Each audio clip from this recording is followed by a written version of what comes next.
পৰিব মাজৰ চেও খচালিৰ কামি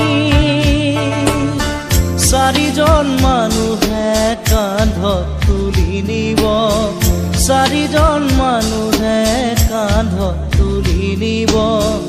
নৈৰ ঘাটলে বুলি মোৰ মনাই নৈৰ ঘাটলে বুলি দেহৰ ভৰসা নাই বুজিছানে নাই দেহৰ ভৰসা নাই বুজিছানে নাই